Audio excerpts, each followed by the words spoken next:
일본 후쿠시마 원전 핵폐수 해양 투기가 사실상 초읽기에 들어갔습니다.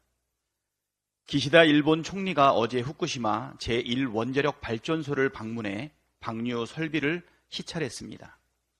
기시다 총리는 어업에 미치는 영향을 되도록 억제한다는 관점 등을 종합적으로 고려해 국가가 판단해야 할 최종 단계에 이르렀다고 말했다고 합니다.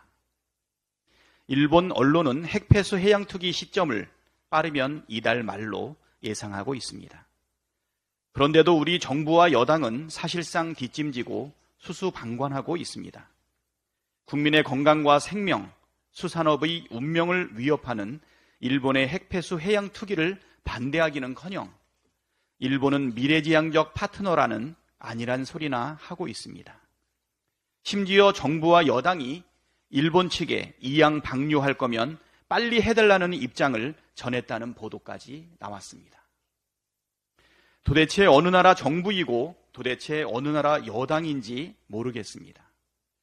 대한민국 정부와 대한민국의 여당이 대한민국의 국익과 대한민국 국민의 이익이 아닌 일본의 국익을 최우선으로 놓고 행동하는 것이야말로 그야말로 국민 배신입니다. 국민을 배신한 정권이 잘 되는 경우는 유사일에 단 한 번도 없었습니다. 지금처럼 정부와 여당이 국민 배신의 정치를 계속해 나간다면 반드시 국민에게 심판받게 될 것입니다.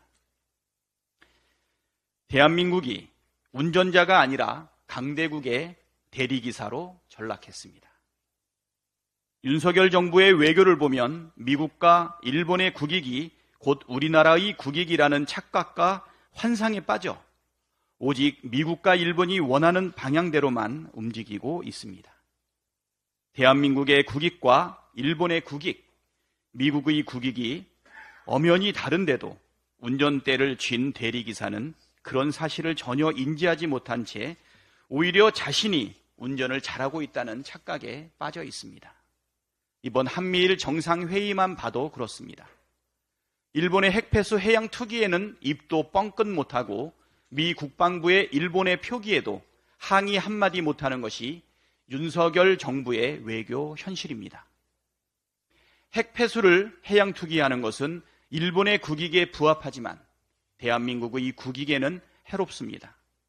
미 국방부가 동해를 일본해라고 표기하는 것은 미국의 국익에 부합할지 몰라도 우리나라의 국익에 전혀 부합하지 않습니다. 우리 입장에서는 국익은커녕 주권을 내주는 격입니다. 건강주권, 환경주권, 영토주권을 다 내주고 우리에게 무슨 국익이 남아있겠습니까? 미국과 일본이 요구하면 독도도 그냥 내어줄 것인지 묻지 않을 수 없습니다.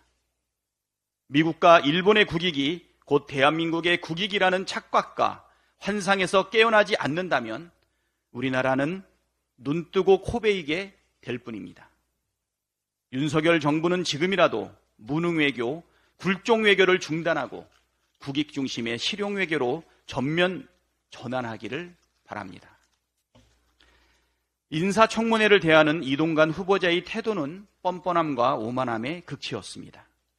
자녀 특혜와 학폭, 언론 장악, 재산 증식, 권력 남용 등 각종 의혹들을 부인하고 명백한 잘못이 드러나도 모르쇠로 일관하고 문제없다고 둘러대는 태도는 가관이었습니다. 벌써부터 이렇게 뻔뻔하게 나오는데 임명이 되면 어떤 태도를 보일지 불보듯 뻔합니다. 인사가 만사라고 했는데 그야말로 역대 최악의 인사입니다. 만일 윤석열 대통령이 이동관 후보자 임명을 강행한다면 그 후폭풍까지 감당해야 할 것입니다. 역사와 국민이 지켜보고 있습니다.